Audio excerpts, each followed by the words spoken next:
Allez, on y va. Donc, tuto du voyant. Du coup, en fait, je voulais parler du vampirisme énergétique. Parce qu'il y a beaucoup de gens en ce moment. Et puis, en ce moment, il m'arrive plein de choses très bizarres. Donc, j'en ai marre.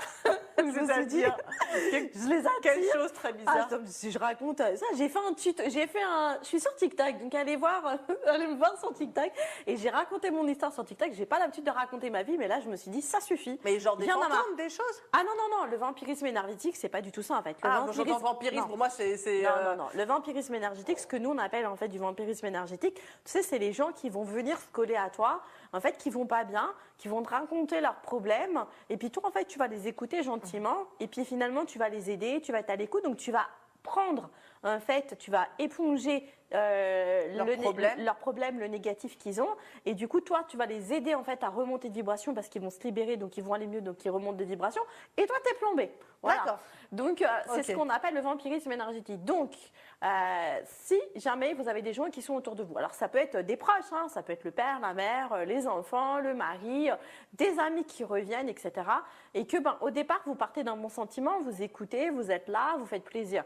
Et qu'au bout d'un moment, vous vous dites, j'en ai marre de l'avoir au téléphone, ou ça commence à me fatiguer, ou vous sentez vous-même que vous avez envie de l'éviter. Franchement, écoutez-vous et faites-le, parce que c'est là en fait où on nous dit ça dépasse ta frontière, il commence en fait à rentrer dans ta bulle énergétique et il commence à trop puiser. C'est un petit peu, souvent on me dit oui mais comment je fais pour savoir si cette personne en fait elle est vraiment nocive ou c'est juste quelqu'un qui a besoin d'aide. Et bien c'est là, c'est quand vous commencez à vous dire ça commence à me fatiguer, j'en ai marre, j'ai plus envie, que vous commencez à plus avoir envie de répondre et que vous sentez qu'il y a un truc qui est pas bien. Alors, ne culpabilisez pas parce que franchement, surtout en ce moment, il y en a beaucoup qui ont besoin de ça et qui en profitent un maximum et du coup qui ne font pas le travail. Donc, vous le faites une partie pour eux et eux n'avancent pas. Ça ne les aide pas et vous, ça vous plombe. Donc, voilà. Donc, la limite, elle est là. Donc, si quelqu'un nous raconte ses problèmes, bon, bien sûr, il faut les écouter, il faut être là pour les proches. Mais si jamais ça devient trop récurrent et que ça nous pèse… Non, pas forcément. Il y a un moment donné où il faut mettre des limites. Parce que oui, bien sûr, mais bon, il faut quand même écouter de base. Après, vous pouvez écouter, mais bien sûr, mais après, vous pouvez écouter, mais il y a des gens qui ne font que ça.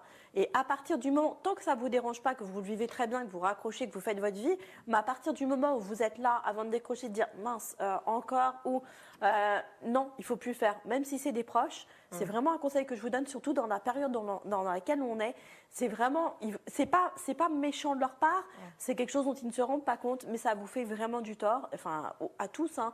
Et du coup, après, vous le reportez sur les autres parce que vous allez faire la même chose avec vos proches à vous. C'est-à-dire que vous n'allez pas être bien, donc vous allez aller vous plaindre, vous n'êtes pas bien, de mauvaise humeur. Du coup, parce que vous avez donné cette énergie-là à quelqu'un d'autre. Enfin, c'est vrai qu'en parlant de mauvaise humeur, Dadou est pas mal de mauvaise humeur tout le temps. Donc en fait, il nous vampirisme énergétiquement, Dadou.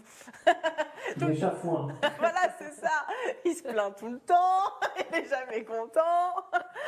Dadou. À mettre de côté. Donc en fait, on va mettre les boules qui est quand on est en régie avec David, voilà, pour ne plus avoir à l'écouter. Non, je rigole. Donc vraiment, faites-le parce que c'est important et puis ça remet chacun dans son contexte et ça vous protège parce que du coup, ça délimite votre zone énergétique et ça dit à la personne en face, là, tu vois, tu n'as plus le droit de venir parce que maintenant, énergétiquement, je ne te donne plus l'autorisation.